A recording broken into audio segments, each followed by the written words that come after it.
กลัว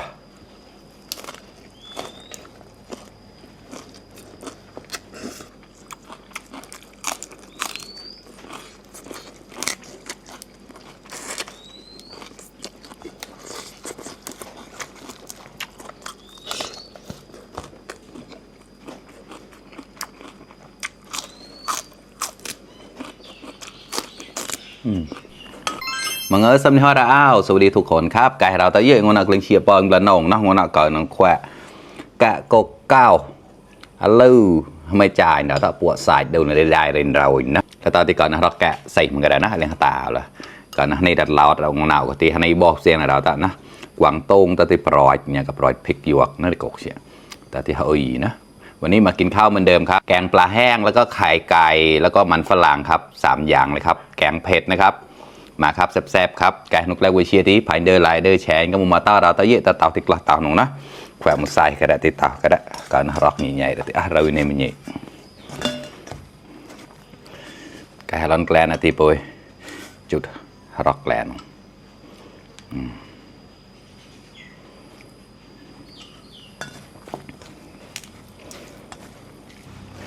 งั้นก่อนปลอมหมวดแล้ว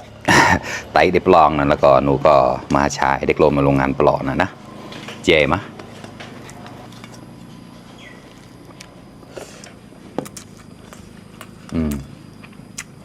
ก็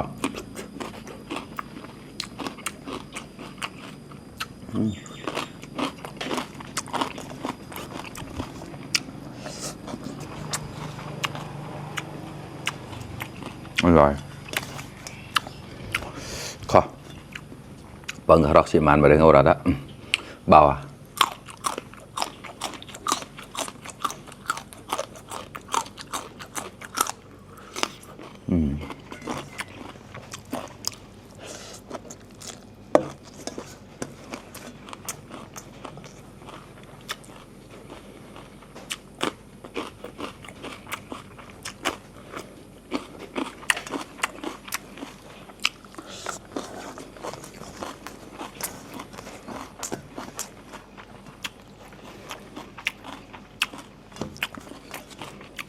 สิบแปดมาครับกินแกงเลยครับมันฝรั่งไข่ไก่ปลาแห้งปลาอินทรีแกะกุนแฉดนะหมอนมันเป็นเกล็ดกบอยู่บนหลอดแกะในซอสโกเก่าได้แควลูกหมู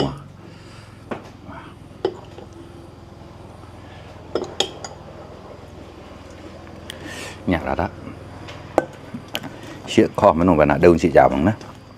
làm cái chia mai chai đi chia làm cái chia cao chia cái chia lâu để chia là đó đâu chia nè giờ đã chia xăm hoa ra tí cả xăm bùa sải chăm cao lẹ nôm mới thèm thôi biết đâu rồi đó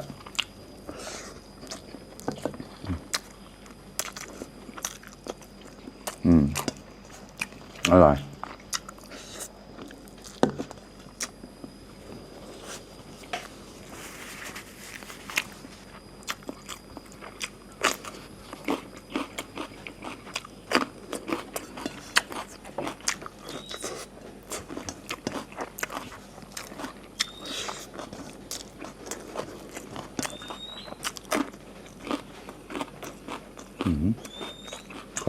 bao không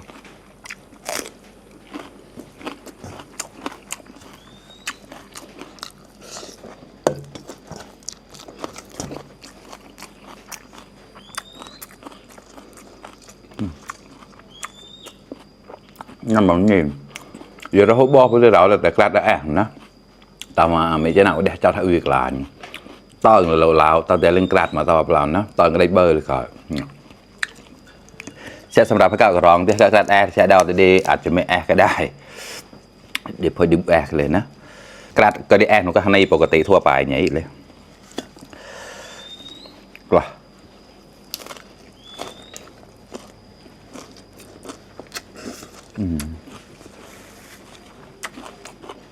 ข้อเสียดัด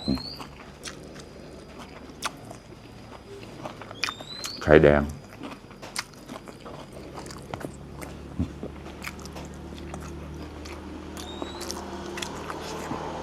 chưa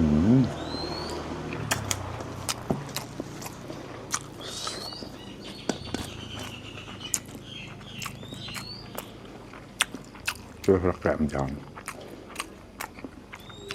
ba chọn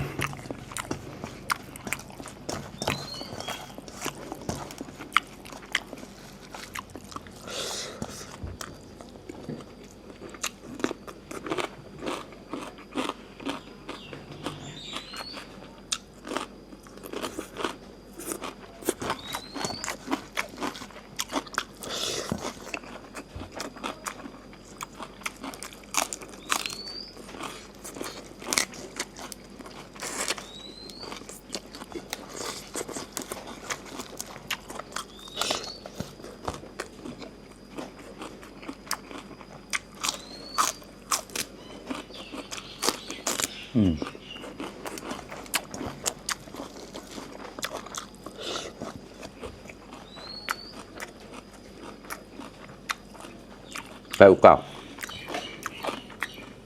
อร่อยมากปลาแห้งอ่ะ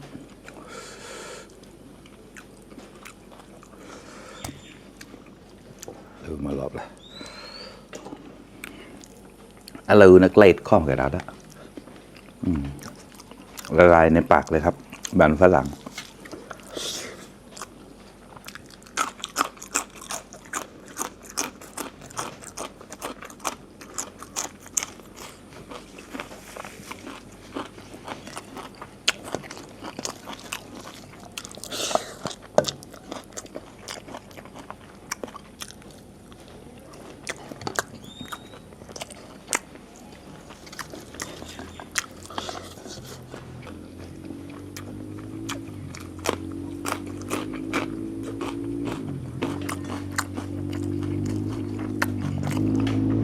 Kita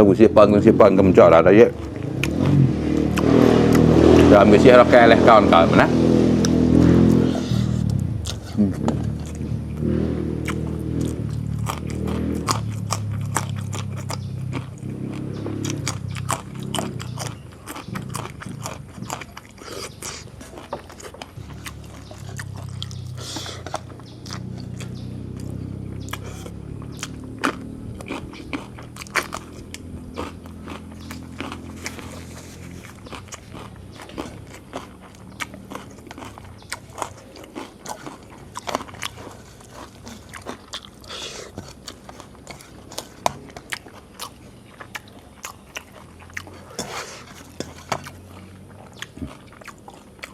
Hai cái bài nữa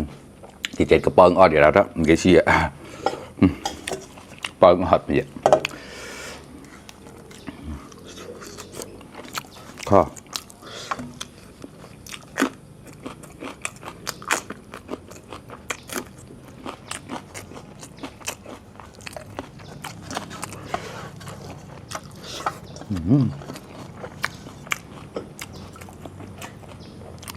tiếp theo là cả nhỉ mà